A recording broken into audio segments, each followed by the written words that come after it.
वाराणसी के मैदान स्थित पराकर भवन में शनिवार 24 मई को प्रेस कॉन्फ्रेंस के दौरान थाना सारनाथ की पुलिस पर एक रिटायर्ड फौजी ने गंभीर आरोप लगाते हुए बताया है कि कुछ महीने पूर्व फौजी जब ड्यूटी पर तैनात था तभी उसका एक रिश्तेदार आरोपी बाबा संजय सिंह को किसी के ऊपर फर्जी पॉक्सो व बलात्कार के मामले में मुकदमा पंजीकृत कराना था। फौजी की पुत्री ने इस गलत कार्य को करने से मना किया तो बाबा संजय सिंह, बबीता सिंह, निशान सिंह उर्फ शिवम सिंह, शीतांशु सिंह उर्फ सत्यम, स्वाति सिंह, धर्मदेव सिंह, अरविंद कुमार वर्मा ने मिलकर घर में घुसकर फौजी की बेटी को मारा पीटा और जान से मारने की धमकियां दी।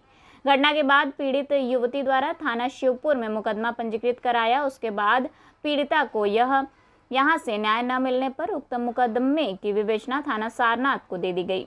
इस संबंध में थाना सारनाथ की पुलिस ने मामले को गंभीरता से लेते हुए आईपीसी की धारा 458 की बढ़ोतरी की गई, जिसमें 14 वर्ष तक की सजा का प्रावधान है और इसमें गिरफ्तारी है।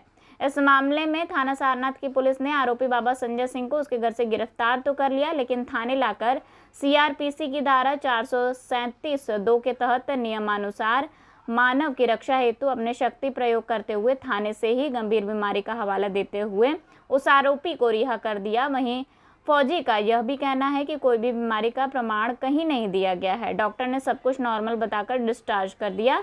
उसके दूसरे दिन से आरोपी और आरोपियों के साथ विभिन्न क्षेत्रों में घूम कर कई प्रकार के व्यंजनों का स्वाद ले रहा है और पीड़िता की मां से सुलह समझौता करने का दबाव बनवा रहा है। मेरा नाम दीपक कुमार सिंह है। मैं भारतीय सेना से रिटायर्ड हूँ।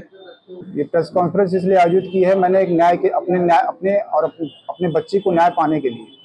क्या है वारदात, क्या है पूरी बात क्या है? वारदात है कि मेरी नाबालिग बच्ची है, उसके साथ घर में घुस के मारपीट की घटना हुई, जिसका मैंने प्रार्थना पत्र दिया थाने पर, शिवपुर थाने पर। उस प्रार्थना पत्र पे कोई कार्रवाई नहीं हुई।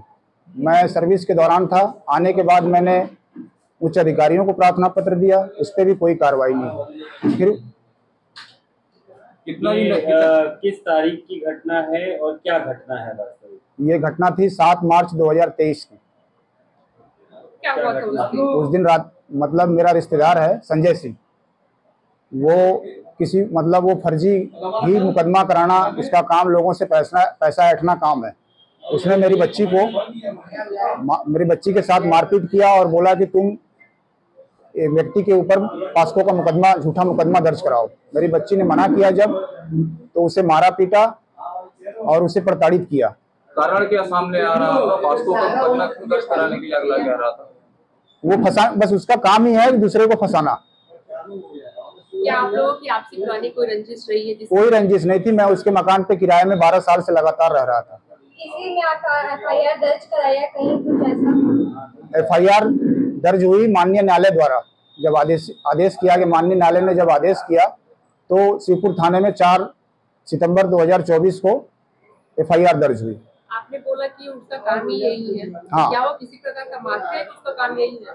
माफिया एक तरह से, जैसे अब किसी का नाम हो जाता है, किसी का नाम नहीं होता है, तो माफिया, आप उसे माफिया समझ लीजिए, क्योंकि उसका कोई बैकग्राउंड नहीं है, किसी प्रकार का कोई, ना उससे नौकरी है, ना कोई उसका कोई रोजगार है। सितंबर 2024 से बात चल रही है आपकी, अभी तक पुलिस प्रशासन की तरफ से आपको क्या इस पर क्या चीजें सामने आई हैं जो पुलिस प्रशासन ने किस तरह से मदद की आपका? पुलिस प्रशासन शिवपुर थाने में विवेचना सही तरीके से नहीं होने के कारण वहां से विवेचना ट्रांसफर हो गई सारनाथ थाने में। सारनाथ थाने ने विवेचना प्रारंभ की, उसमें धारा की बढ़ोतरी भी की, मगर 458 की बढ़ोतरी हुई, जिसमें 14 साल की सजा है।